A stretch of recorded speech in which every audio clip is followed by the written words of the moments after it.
s'astreint quand même à ce qu'il y ait un certain nombre de ressources disponibles pour ces étudiants-là. Donc, c'est pour ça que les écoles du groupe Omnes fournissent un certain nombre d'informations, un certain nombre de propositions et offrent même une assistance personnalisée pour les logements, entre autres. C'est-à-dire que maintenant, il y a une assistance qui est personnalisée pour ces démarches-là.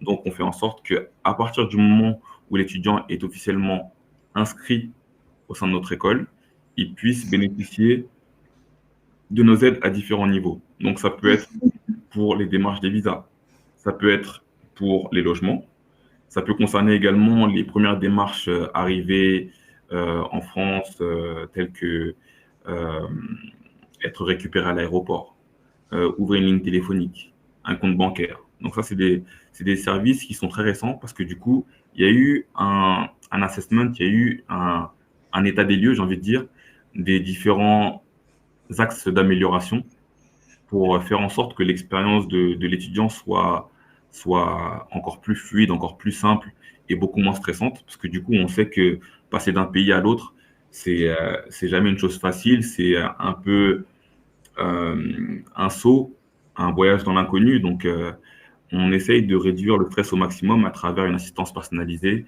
Et, euh, et et je pense que même euh, au niveau de la famille, les parents, savoir qu'il y a cette assistance-là qui est disponible, c'est quand même un Rassurant.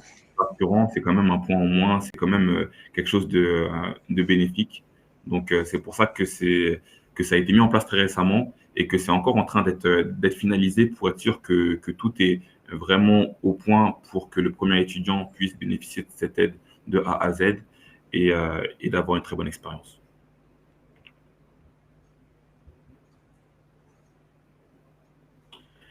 Donc là, la raison pour laquelle j'ai voulu prendre ce slide, ou du moins ce plan d'études, c'est vraiment pour donner une vision euh, à l'étudiant sur allez, on peut dire le long terme, parce que ça concerne les études. Donc du coup, ça permet de voir comment vont se dérouler chacune des années d'études. Donc là, en l'occurrence, c'est un plan master. Donc, vous pouvez voir que la première année, vous avez des cours généraux. Donc, c'est vraiment pour voir un petit peu, avoir une vision de différents domaines. Ça peut être le marketing, la finance, les ressources humaines, la gestion. Et vous avez également des stages à l'appui. Et au fil des années, donc année 2, 3, vous allez vous spécialiser. Donc, le but, c'est vraiment euh, d'avoir, dans un premier temps, des notions et une visibilité sur chaque domaine, et qu'ensuite, petit à petit, l'étudiant se dirige vers un domaine en particulier, en sachant qu'en parallèle, comme je le précisais, il y a des stages. Donc, la durée va varier, mais en l'occurrence, pour ce plan d'études-là, en deuxième année, donc, il y a une possibilité d'étudier un semestre à l'étranger, et notamment à Londres. Et en troisième année, il y a la possibilité de faire 2 mois sur le campus de San Francisco. Donc là, c'est vraiment euh, un supplément ou quelque chose qui est accessible pour une personne qui aime énormément voyager et changer d'environnement. Parce que là, du coup, ça permet de couper de l'environnement dans lequel ils sont pour aller soit dans une autre ville, soit dans un autre pays. Et ça offre de la variété aux études, ça permet d'amener un petit peu de diversité. Donc, il y a la possibilité d'être sur différents campus. Et il y a également, donc, comme je disais, les stages qui vont varier. Donc, année 1, année 2, les stages sont de 2 mois. Et la troisième année, le stage est de 6 mois. Donc, le but, c'est vraiment, au-delà du volet international, c'est vraiment d'avancer avec un bagage professionnel également. C'est-à-dire que vous avez la partie études qui est évidemment importante, mais vous avez également la partie stage, la partie entreprise qui permet également donc d'avoir, au-delà d'avoir un pied en entreprise, c'est également d'avoir la possibilité de mettre en pratique certaines En choses pratique. apprises à l'école, mais c'est également la possibilité de donner du poids à son CV. Parce que généralement, ce qu'on reproche aux personnes sorties de l'école, c'est de ne pas forcément avoir l'expérience professionnelle. Donc là, les stages vont amener cette dimension professionnelle de manière à pouvoir arriver sur le marché de l'emploi à la fin du diplôme avec un bagage qui est quand même assez conséquent, je dirais.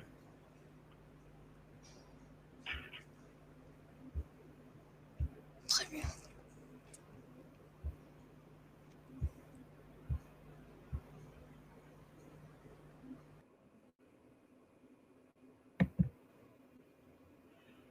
Donc là, je vais passer les plans d'études simplement pour passer sur celui de Sub de Pub qui est légèrement différent, mais qui en même temps rentre dans la même continuité, dans le même format, je dirais.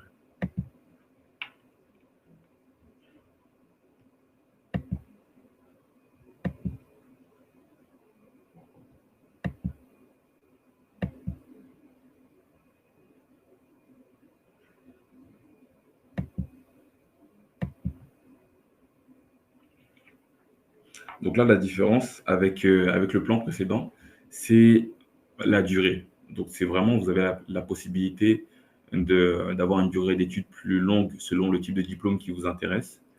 Et il y a aussi l'apparition de l'alternance. Donc l'alternance, ça fait partie des questions qu'on nous demande, enfin qu'on nous pose régulièrement. Il y a la possibilité d'avoir accès à l'alternance. Euh, la seule condition, c'est d'avoir vécu en France au moins un an. Donc ça, c'était la règle officielle, mais c'est actuellement en train de changer. Donc ça veut dire qu'on est en train d'enlever cette règle des, euh, des un an, de l'année en France au préalable. Mais comme l'information n'est pas totalement officielle, on attend vraiment de recevoir les communiqués et le document officiel qui va confirmer cette information pour la diffuser. Donc, dans un premier temps, on se tient principalement à, à la possibilité de l'alternance au bout d'un an euh, de vécu en France. Donc, c'est quelque chose qui est important à retenir et c'est une énorme possibilité aussi pour les étudiants. Donc, tout à l'heure, j'ai parlé de stages où vous avez la possibilité d'être en relation, en contact avec des professionnels. L'alternance est aussi quelque chose qui vous permettrait d'avoir ces deux choses-là et, euh, et vous permettre d'avancer toujours aussi bien sur le volet professionnel que sur le volet scolaire. Donc, sup de pub, ce qu'il faut savoir, c'est que au niveau des stages, ils sont déjà plus longs à partir de la deuxième année. Donc, ça veut dire que la première année, donc encore une fois, hein, de l'année 1 à l'année 5, année 1, c'est les bases, c'est les notions donc, primaires. Et plus vous avancez, plus vous spécialisez donc jusqu'à l'année 5. Année 1, stage est de 2 mois. Année 2, stage est de 3 mois. Année 4, année 3, le stage est de 4 mois. Donc c'est vraiment ce qui va différer, en sachant que pour Sub de Pub, vous avez également accès en fait des séminaires, des compétitions. Le format est vraiment fait de manière à ce que ce soit, euh, j'allais dire divertissant, mais c'est pas le bon terme. C'est vraiment pour que ce soit plus attrayant et pour amener encore une fois de la variété dans l'apprentissage. Pas uniquement le fait d'être assis en classe avec un prof qui parle. C'est vraiment différentes méthodologies. C'est vraiment apporter de la variété dans l'apprentissage. Donc voilà, Sub de Pub, ça représente aussi également un- une, euh, une variété énorme au niveau des profils qui s'y trouvent. Euh, Là, vous avez sur la droite donc les chiffres clés. Vous avez plus de 5000 étudiants, euh, 120, 120 nationalités différentes, plus de 10 000 diplômés. Donc, en sachant que Sub de Pub est représenté un peu partout dans le monde. Donc, c'est vrai que c'est quelque chose qui parle à énormément d'étudiants.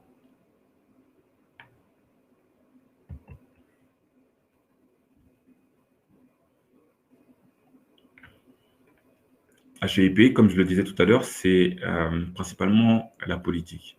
Donc, ça concerne aussi, c'est vraiment quelque chose qui est très spécifique, mais pour le coup, on a quand même énormément de demandes aussi sur cette école-là.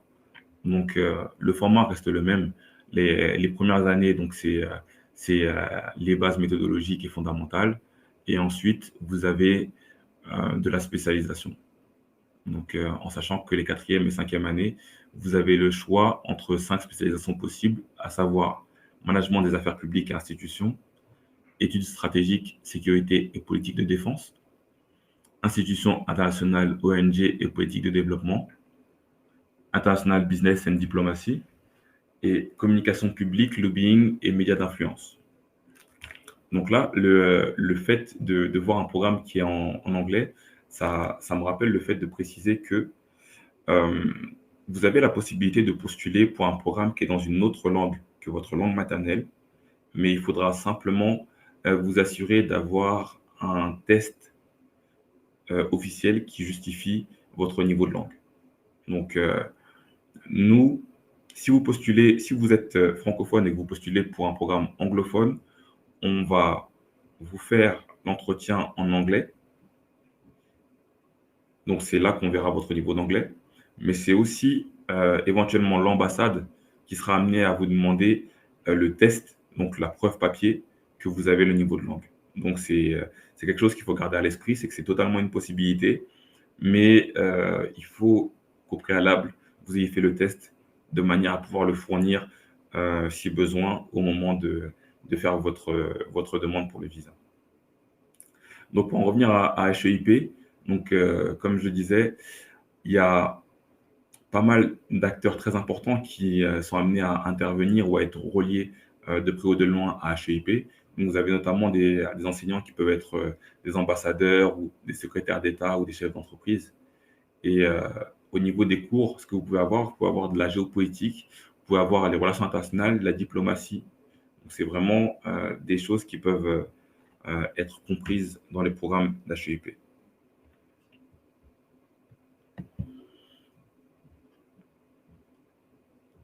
Voilà, donc ça, en fait, la raison pour laquelle j'ai tenu à finir par ce point, c'est parce que ça représente vraiment les questions qu'on reçoit le plus souvent des étudiants. Donc, on nous demande régulièrement quel type de document il faut pour postuler. Donc déjà, je vais expliquer le process en entier pour que tout le monde sache un petit peu la manière dont ça fonctionne. Donc, dans un premier temps, vous allez accéder au site Omnes Éducation pour avoir accès à la plateforme qui vous permettra de postuler. Donc, sur cette fameuse plateforme, pardon, vous devrez entrer différentes informations vous concernant avec votre CV, avec vos relevés de notes et diplômes universitaires, avec éventuellement une traduction si besoin. Et on va également vous demander, donc, comme je vous le disais, une preuve de langue si jamais vous postulez pour un programme qui est dans une autre langue que votre langue étrangère. Donc, c'est vraiment les documents indispensables dont on a besoin pour donner une décision finale par rapport à votre admission. Et voilà, ce qui peut également aider, si jamais vous en avez, c'est des lettres de recommandation. Donc ça, c'est pas forcément indispensable, mais si jamais vous en avez, n'hésitez pas à les inclure dans votre candidature. C'est quelque chose qui pourra donner du poids à celle-ci. Donc ça peut être une bonne chose également si vous en avez. Mais encore une fois, si jamais vous n'en avez pas, ce n'est pas indispensable, ce n'est pas éliminatoire. Donc, je reviens sur le process. Dans un premier temps, vous allez sur la plateforme Omnes Éducation pour postuler. Dedans, vous rentrez vos informations personnelles et vous téléchargez vos documents. Par la suite, cette candidature nous arrive. On va d'abord consulter les pièces, nous, au service d'admission, dont moi, pour ensuite faire remonter votre dossier aux écoles. Et c'est les écoles qui vont communiquer une décision finale sur l'admission. Donc, à savoir si la candidature est retenue ou pas. Et par la suite, donc si le candidat est admis, il y a le montant de l'acompte qui doit être réglé.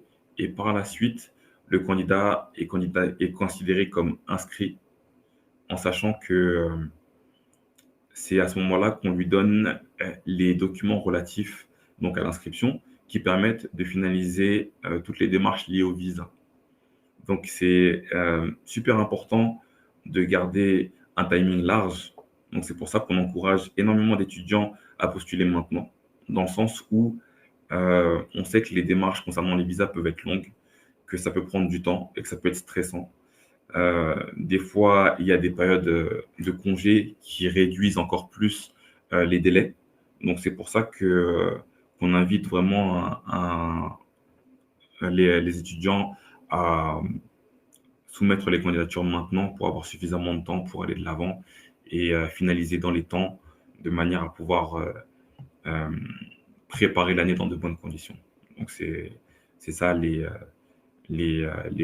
conditions, la timeline, la manière dont on fonctionne par rapport aux différents points qui peuvent amener les, euh, les candidatures à être finalisées.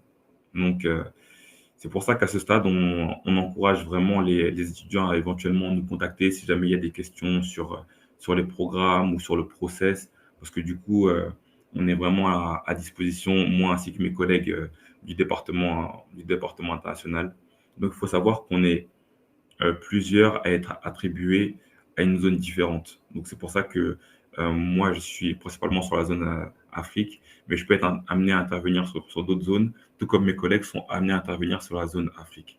Donc, c'est vraiment pour essayer d'être efficace et de répondre vraiment au plus vite aux étudiants. Donc, c'est la manière dont on procède.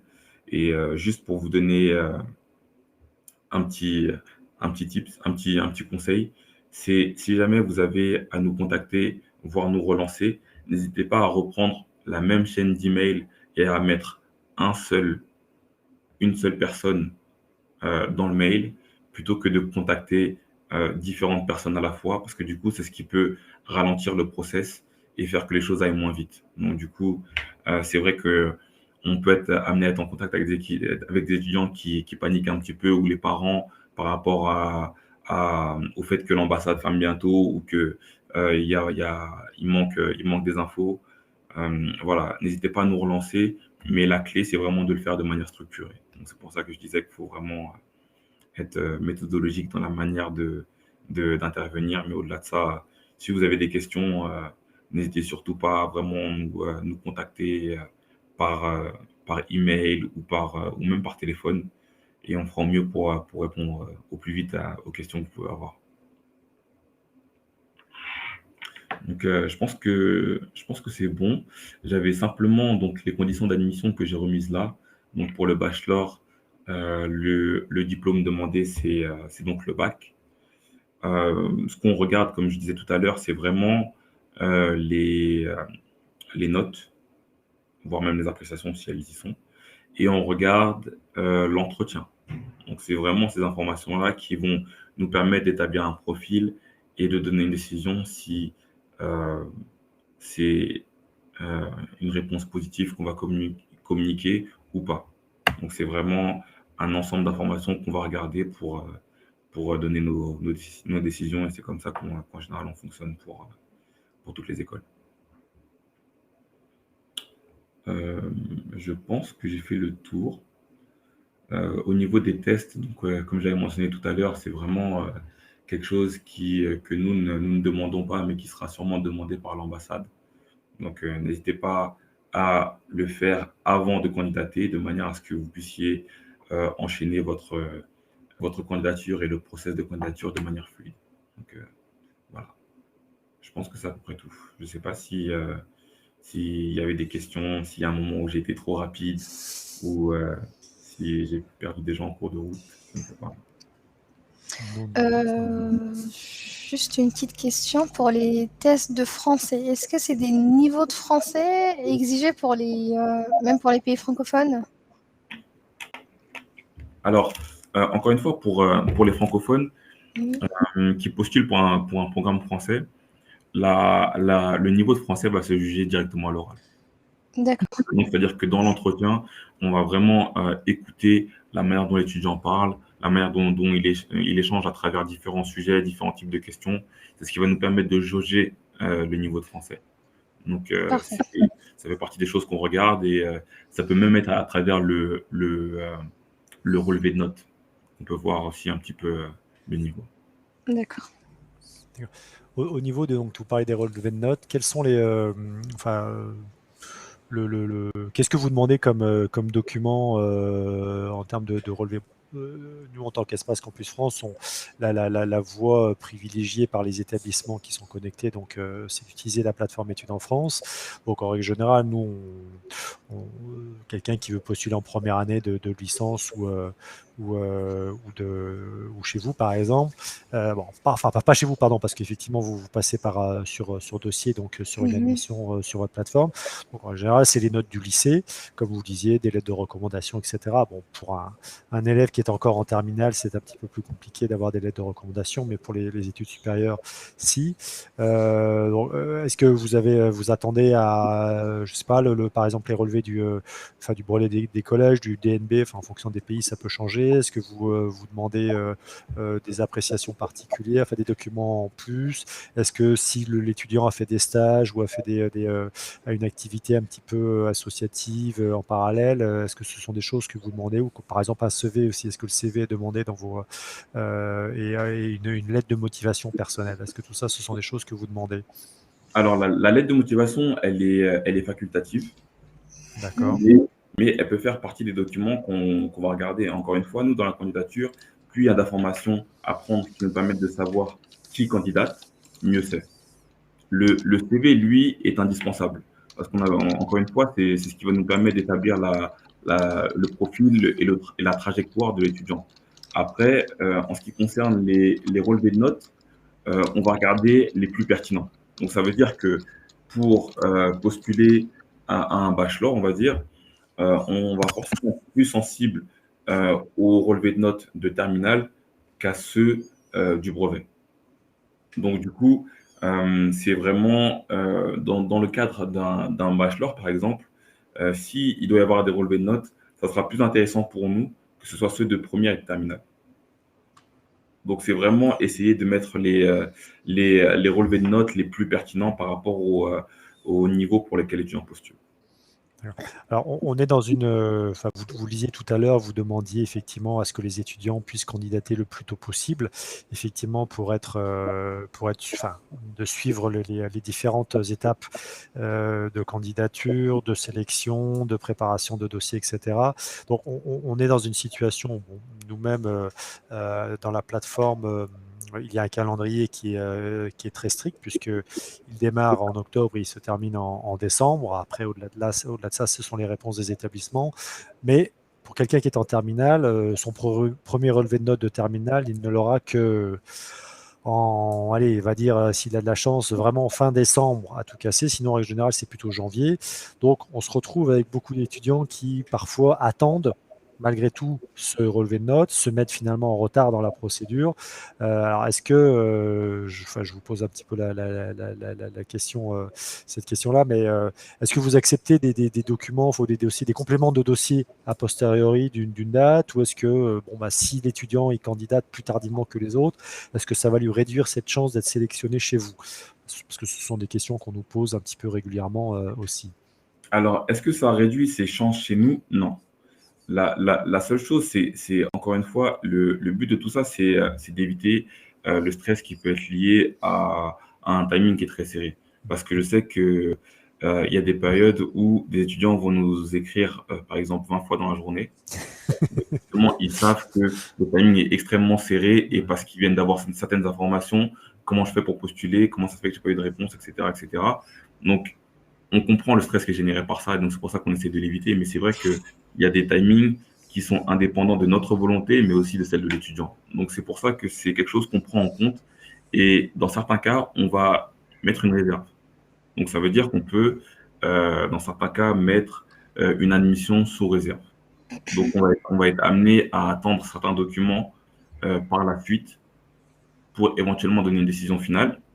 Mais on va donner une admission pour qu'ils puissent éventuellement initier certaines démarches en attendant de recevoir les documents qui lui manquent. Donc, on essaye, on a nos process, on a nos procédures et nos règles, mais on est conscient que il y a certains points sur lesquels il faut montrer une certaine flexibilité euh, par rapport aux étudiants. Donc, c'est en ça qu'on essaye d'être à l'écoute des besoins et des configurations dans lesquelles les étudiants peuvent se trouver. D'accord. En termes de... Parce que là, donc, j'avais une question un peu plus d'ordre général par rapport à enfin,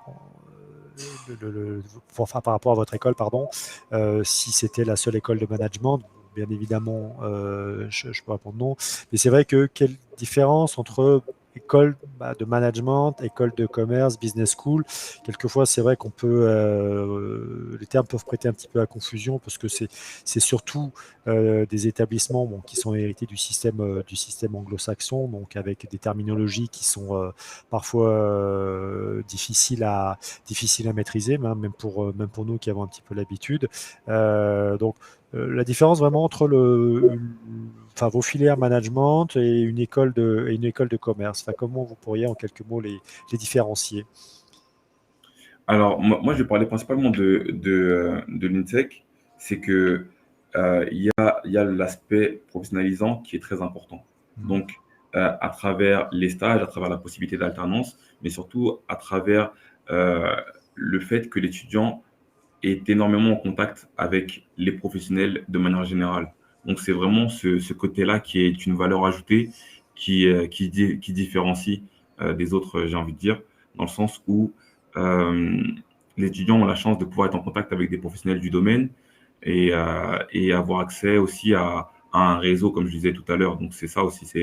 Je pense qu'il y a une grosse partie qui est liée à l'aspect professionnalisant qui est pour moi très importante et qui peut faire une différence en fait par rapport aux différents autres types d'écoles. D'accord. Donc, d'une autre question, donc bon, vous l'aviez partiellement répondu par rapport au test, où Melchior avait posé un petit peu la question, mais les tests de français et les tests d'anglais, est-ce que c'est obligatoire? Alors, si par exemple l'étudiant veut faire donc enfin, il est d'un pays francophone, donc vous avez dit que c'était sur l'entretien que le français serait évalué, mais donc les établissements, surtout les écoles de commerce, etc., sont quand même connus pour faire des formations en plusieurs langues. Donc de toute façon, les autres tests seront à minima demandés. Au-delà des procédures que les ambassades ou que les services consulaires peuvent demander pour les étudiants, mais vous allez quand même demander des tests, des preuves par écrit, enfin des Ah diplômes, ouais. des certificats, et pour les autres langues. Oui, oui, hein, pour les programmes, notamment en deux langues, comme vous venez de le préciser, on vérifie effectivement le niveau de langue parce que l'important pour nous, c'est pas uniquement d'inscrire l'étudiant, c'est qu'il se sente à l'aise et qu'il puisse performer au sein du cadre qu'on va lui définir et qu'on va aider à construire avec lui. Donc, c'est vraiment essayer de faire en sorte qu'il puisse avoir toutes les clés en main. Donc, ça passe déjà par ça aussi, est-ce que le profil correspond complètement, ça passe aussi par la langue. Si on constate qu'il y a des manques, on sera sûrement amené à soit ne pas le prendre si le profil ne correspond pas du tout, soit à peut-être le rediriger vers un autre programme qui sera en une seule langue. Donc c'est vraiment quelque chose qu'on sera amené à regarder selon les configurations, effectivement. Ça sera au niveau de l'admission, D'accord. les, les éléments qu'on va regarder par rapport au dossier du candidat. D'accord. Et vous avez bon, y a-t-il des prérequis particuliers enfin, ou des profils qui vous intéressent plus que d'autres? Parce que bon, je pense que vous êtes enfin, vous devez avoir pas mal de candidatures. Donc, est-ce qu'il y a peut-être des profils ou des dossiers qui vont plus attirer votre attention parce que, je sais pas, ou c'est la présentation, ou c'est la façon de peut-être de faire une lettre de motivation, même si, comme vous le disiez, elle n'est pas obligatoire. Enfin, est-ce qu'il y a quelque chose qui fait que enfin, qu'un dossier va plus retenir votre attention? Alors, je cherche pas à savoir comment vous faites vos commissions pédagogiques, mais c'est voilà, pour un petit peu aider les étudiants. Quelquefois, quand on a 16, 17 ans, c'est voilà, dans la tête, on est encore très jeune, et même si on a envie de faire une école de commerce, parfois, on ne sait pas trop comment s'y prendre. Donc, comment vous pourriez éventuellement donner des petites astuces pour enrichir un petit peu un dossier sans mentir, je vais dire, ou sans faire de fioritures. Mais voilà, qu'est-ce qui intéresserait, enfin, qu'est-ce qui vous intéresse sur des profils? Alors, ce qu'on apprécie au niveau des profils, c'est la variété. C'est une personne qui va essayer de se différencier au niveau de la présentation, au niveau de l'entretien, au niveau de la manière dont il présente son CV. Donc, c'est des petites choses qui vont permettre euh, d'être plus parlant, qui va sauter à l'œil et qui va amener un peu de différence et qui va donner plus de chance au candidat. C'est des choses qu'on va regarder. Et on va également regarder la motivation de l'étudiant. Donc, ça veut dire que dans certains cas, la lettre de motivation peut être super importante. Par exemple, dans le cas où un étudiant postule dans un programme qui n'a rien à voir avec celui de son domaine d'origine. Donc, c'est arrivé et ça arrive que dans certains cas, on accepte les étudiants, par exemple, qui faisaient, je ne sais pas, du management et qui veulent faire des ressources humaines ou quelque chose de beaucoup plus éloigné encore. Prenez ressources humaines d'un côté et la finance de l'autre. C'est vraiment très, très éloigné. Mais dans certains cas, selon la motivation de l'étudiant, selon les notes qu'il a, on peut être amené à faire des compromis par rapport à son admission. Pareil pour une personne qui a 10 de moyenne, par exemple, en comment ça s'appelle, en terminale. C'est, on a l'habitude de prendre des étudiants qui ont des notes supérieures, mais dans certains cas, on peut être amené à faire des exceptions selon le profil, selon ce qu'il va amener, selon ce qu'il fait, selon les activités qu'il a, selon... C'est vraiment un ensemble d'éléments qu'on va consulter pour prendre des décisions et pas uniquement les notes, pas uniquement l'expérience, pas uniquement le domaine. C'est vraiment un ensemble de choses. Excusez-moi. Donc, c'est vraiment différentes informations qui seront consultées en plus de la filière visée. Donc, c'est vraiment ce type de choses auxquelles on est vraiment très sensible et qu'on regarde pour donner un avis final sur les admissions.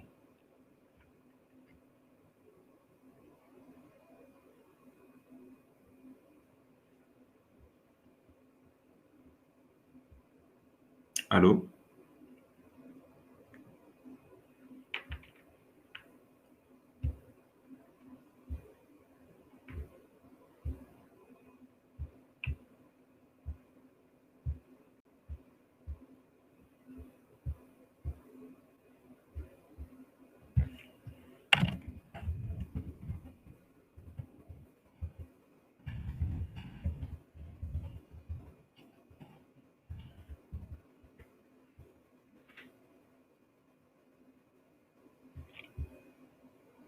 Allô?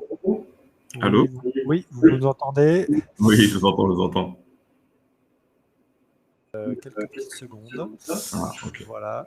Donc, désolé du. Non, non, non, pas de problème, pas de Voilà. problème. Bah, écoutez, on vous laisse finir donc votre explication par rapport donc à quelqu'un qui a plutôt 10 de moyenne et qui pourra quand même être sélectionné par rapport à un autre. Voilà, c'est ça, c'est ça. C'est qu'on est on est vraiment sensible au profil de l'étudiant dans sa globalité et pas uniquement sur un seul point. On va vraiment regarder un ensemble d'informations. On va regarder donc le profil en lui-même, donc le CV, sa trajectoire, regarder un petit peu vraiment toutes les informations. Donc c'est pour ça que en général, j'encourage les étudiants à, à attacher un maximum d'informations pertinentes pour par rapport à son profil, mais aussi par rapport au domaine pour lequel il postule, le programme par rapport auquel il postule. C'est de manière à ce que la personne qui va rendre la décision puisse avoir toutes les clés en main pour définir si le profil peut matcher avec le programme ou pas, l'étudiant. Très bien, très très bien. Donc pour côté programme, donc tout est disponible sur sur les sites internet, je suppose. Exactement, Voilà. exactement, c'est ça. Que chaque étudiant prenne le temps de bien regarder les différents programmes, les attendus et les prérequis pour qu'il puisse effectivement bien choisir, enfin déjà bien cibler, je pense, son choix de candidature là-dessus. Donc je pense qu'on est clair. Bon, pas d'autres questions à notre niveau. Je regarde un petit peu sur le reste. Donc on a à peu près fait le tour. Malker, si tu as d'autres Non. choses à à dire. Bon, bah écoutez, J'ai pas de pour questions. nous, c'est bon. Merci en tout cas donc, de votre présentation. Voilà. On a donc aussi eu un joli diaporama avec effectivement des présentations, des slides qui Très permettront précise. voilà, à chacun de revenir dessus s'ils ont des questions particulières ou des choses. Hein, comme ça, au moins, ils ont tout à disposition, tous les plans d'études, etc. Donc là-dessus, c'est quand même très riche et très intéressant, ce qui n'est pas toujours évident. Bon, pour nous, vous comprenez que c'est difficile Oui, de connaître les programmes de tout le monde. Voilà, ouais. des écoles, il y en a un certain nombre en France. Donc voilà, c'était intéressant pour nous de vous avoir. Merci d'avoir donc effectivement accepté notre invitation et participé sur cette journée. Donc vous êtes le 6e, je crois, de la journée. On en a encore un juste après vous et demain on en fait encore 6 ou 7. Voilà, c'est D'accord, donc deux belles journées de présentation pour l'enseignement supérieur français. tout à fait. Je vous laisse le mot de la fin. Si vous avez peut-être un petit mot d'encouragement ou une petite anecdote à donner à un étudiant, ça peut toujours être intéressant, histoire de. Écoutez, j'ai malheureusement pas d'anecdote en particulier, mais honnêtement, je souhaite bon courage à tous les étudiants parce que je sais que c'est des choix qui sont pas évidents, mais il y a vraiment de la matière à avoir accédé enfin, pour pouvoir accéder à un programme qui correspond au profil de chaque étudiant. Donc, il y a énormément de possibilités et je trouve que c'est une très belle chose.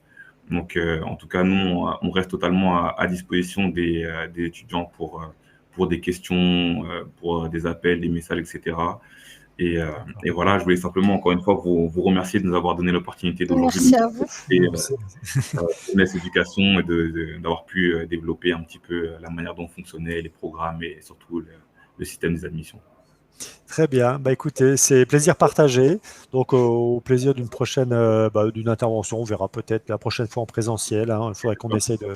Voilà, et quand la Covid sera un peu plus calme, Oui, on essaiera de faire des choses un petit peu différemment. Voilà. Merci, Monsieur Bosso. Donc, à très bientôt. Et puis, À très bientôt. on a nos contacts. Donc, n'hésitez pas, si besoin même, pour que l'on transmette nous des informations ou des flyers ou des tracts qu'on mette à la disposition de nos étudiants.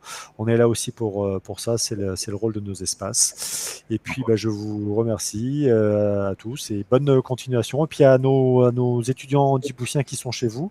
Alors, je ne sais pas dans quel campus, parce qu'il y en a un petit peu de partout. Mais donc voilà, on leur souhaite en tout cas beaucoup de réussite de leur terre d'origine et de cœur, voilà, de Djibouti. Et puis à bientôt, en tout cas. Merci à tout le monde et à Bonne bientôt. soirée. Merci, bonne soirée. Au revoir.